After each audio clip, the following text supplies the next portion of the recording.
Welcome Exiles!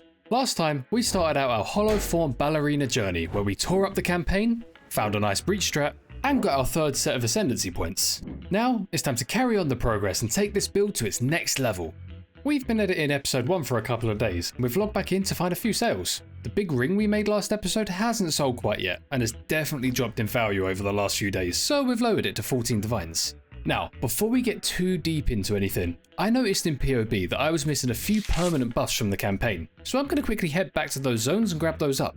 And after that we can get back to mapping. Now that we've got all of our breach talents, we want to focus more on filling out our generic atlas, so we're going to follow the strat that Fubgun talks about in his guide. I'll link that video in the description. Long story short though, we just need to kill the final boss of the fortress 5 times. We've also just finally got Vroon's head. I can turn this into a tree, and then if I'm not mistaken... Yep, this is the PoE2 version of the Grasping Male.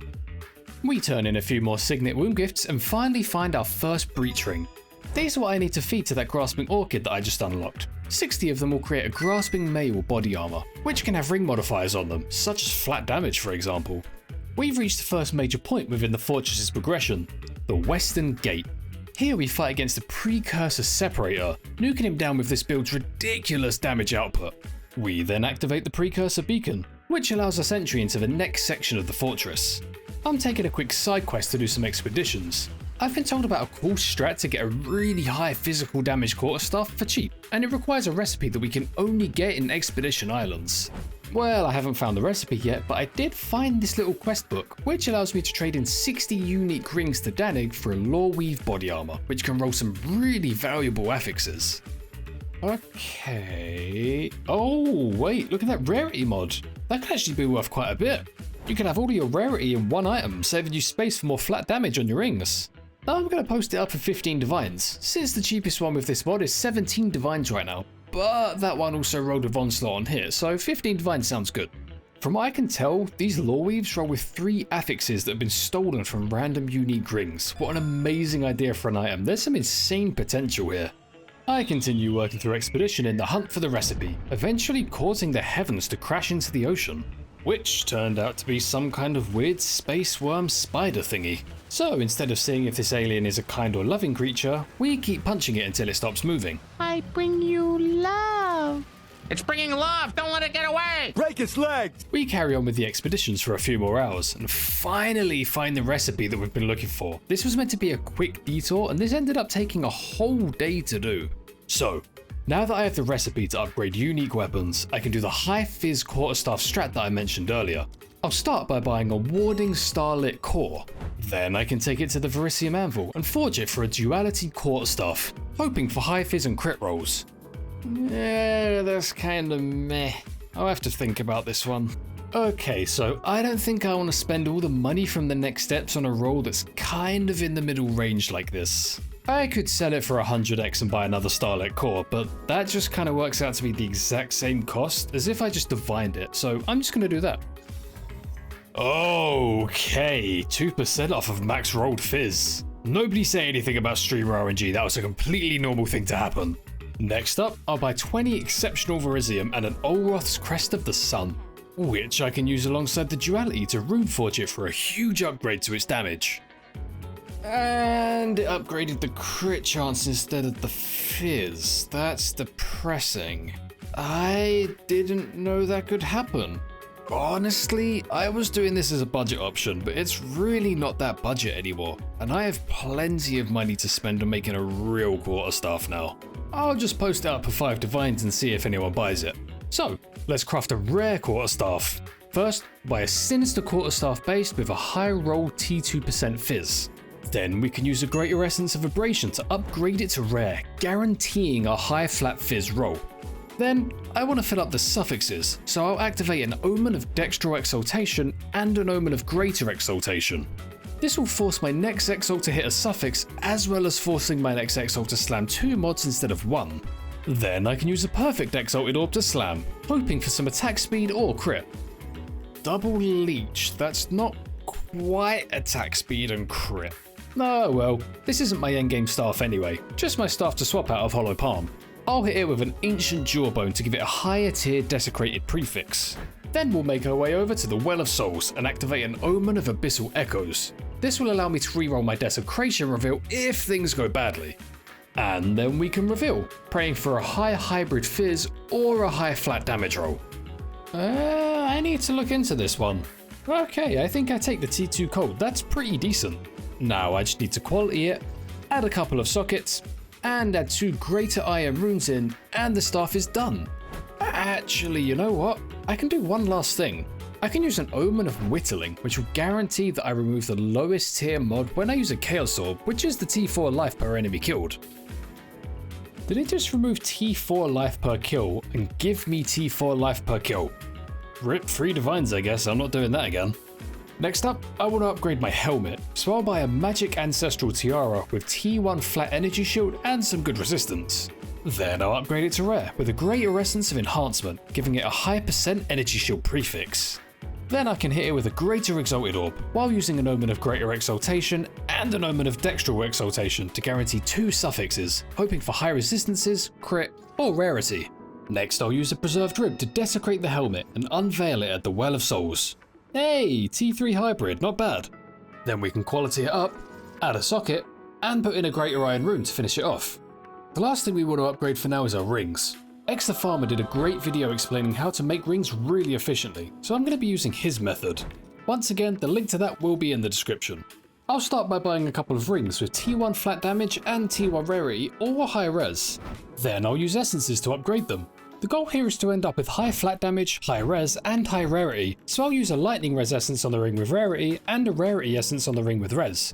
Next up, I'll use a preserved collarbone to desecrate them both, while using an omen of sinistral necromancy to guarantee both desecrations are prefixes.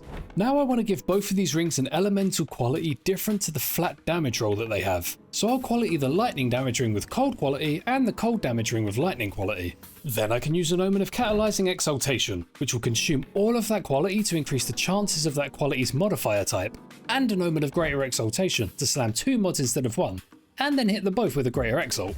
Wait, shit, I forgot to turn the omens on. Oh god, that was so stupid. Okay, well maybe I can annul the strength off? I'm an idiot. I'll figure this one out later, I guess. Right, let's slam the other one with the omens on this time. Okay, I hit a decent fizz roll with T2 cold res. That's pretty much exactly what we wanted to happen. The only better result would have been a higher tier roll, but that's amazing. Since it hit really well, we'll use an omen of echoes for 2 chances at revealing the desecration, hoping for a 3rd flat damage roll or more rarity. Okay, we'll re-roll. Ah man, that's so bad. Well, it is what it is. At some point when I have more money, I can just use an Omen of Light to remove it and try again. As for that other ring, I don't think it's worth investing into omens to annul again, so let's just see how the slam goes.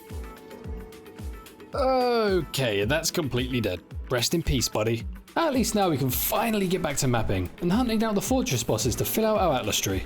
We're also doing so much more damage now with the quarterstaff. Hollow Palm was nice, but the damage scales from your gem level, which can kinda be limiting, whereas a quarterstaff means that you can actually craft something with far higher scaling. Also, if you're enjoying the video, remember to like and subscribe. It helps out a ton, that means more to me than you can imagine. Also, check out my Discord for a chill place to hang out and discuss PoE. After a short while, we arrive at our next challenge, the Western Enigma Chamber, which is the new home of Count Geonor. I thought all doggies went to heaven, but I killed this guy in Act 1 and this ain't it. Well, let's just hope this doggy goes upwards this time and not further down.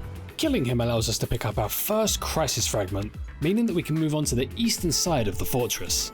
We quickly arrive at the eastern gate, which we find to be guarded by the Precursor Refiner. Luckily, holding down right click for a few seconds seems to handle him just fine. And with that, we unlock the eastern gate and move on to the boss of the eastern fortress, Doriani. Seriously, I'm wondering if anything can stand against the power of the Ballerina at this point. We pick up our second crisis fragment and head over to the main gate where we insert the 2 fragments. This brings us to our next challenger, the Arbiter of Ash. But once again, we just hold down right click at— oh. Well then. I said we hold down right click. Ah, flashbang. Well, he's dead, and we got a cool jewel for our efforts. Older kid Techrod shows up and steals our ball, so we summon our big brother Doriani to help us figure out a way to beat him up. To continue on our mission, we need to visit the 2 shiny buildings in the back of the fortress. Kinda looks like a dude sticking his tongue out. First we go left to the Patriarch halls, and apparently the Patriarch really likes trains. I like trains. We'll see if he likes it when I hold down right click. Yeah, didn't think so. We can then head to the back of the room and steal the original Spark build. Don't worry Ziggy, I didn't forget. Then we'll work towards the other shiny building, eventually arriving to find Fire, the Sentinel of the Cradle. We AFK right clicker, then join her Origin Cradle and head back to Big Brother Doriani to show him how good we did. He tells us to combine the 2 items that we got, giving us the Origin Core, which we place in the top of the tower.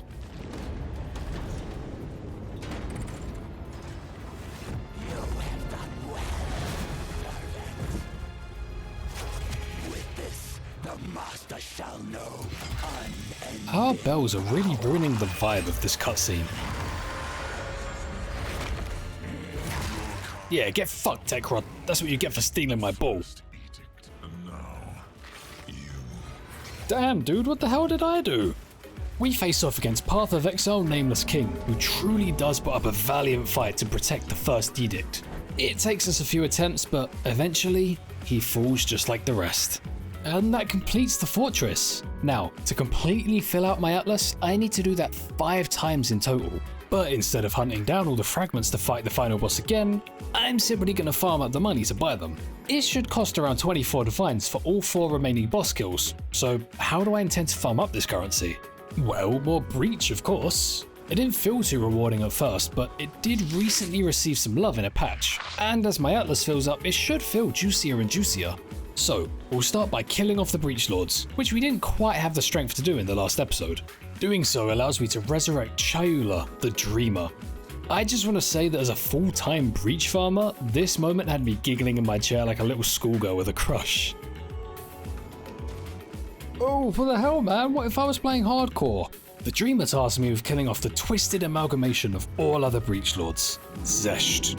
Now I was a little worried about this one, since I understood that this had previously been a pinnacle boss, but honestly, it was extremely simple. We took him down without ever even really losing any health. My son has succeeded. Praise the sun.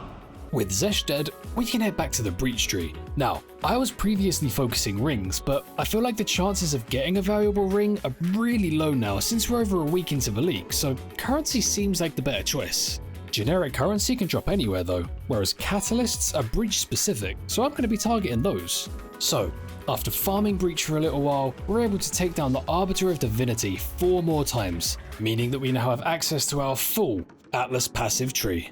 And with that, we come to a spectacular realization. We forgot to get our final ascendancy points, and upgrade our skill gem to level 20, and make it a 6 link. So we did all of that with a missing ascendancy, a level 19 gem, and on a 5 link. Nice, I think? We'll make a level 20 Whirling Assault, and use a perfect Jeweler's Orb on it. I'll then socket a blindside support into our new final link, which gives crit buffs against blinded enemies but stops our hollow form from having the ability to blind. This is fine though, since our hollow focus bells have a blind 2 support on them, so they'll be doing all the blinding for us. And with that, we can make our way back to the Trial of the Sekimas one last time. In the last episode, we fought through 3 floors here to obtain our ascendancy points, but now we need to battle through 4. The 4th floor ends with a brutal and infamous fight against Zarok the Temporal. Now I won't lie, I was very nervous for this one. I remember seeing clips of people dropping like flies against Zarok when this game first released, and it took me a pretty decent amount of time to get here. Plus, I had no idea what the mechanics were. Luckily, I figured it out on the go, and my damage was enough to make the fight a fairly simple encounter. And with Zarok dead, we can finally unlock our 4th and final ascendancy points, which we'll put into Runic Meridians. This allows us to socket an additional 5 runes into ourselves? Don't ask how the helmet rune gets into our body. We socket a Greater Storm rune into our helmet for the resistance, a Creation's rune of warding into our chest for the reduced cursed effect, a Greater Storm rune in our other chest slot for the res, a Great Wolf's rune of claws in our gloves for the flat fizz, and a Farrell's rune of the chase in our boots for the movement speed. And with that, we can wrap up episode 2. We've got a few upgrades, finished up our atlas, changed up our map strat a little bit, and obtained our 4th and final set of ascendancy points. Check back next week to see the final version of this build. Thank you so much everyone for watching. Take care.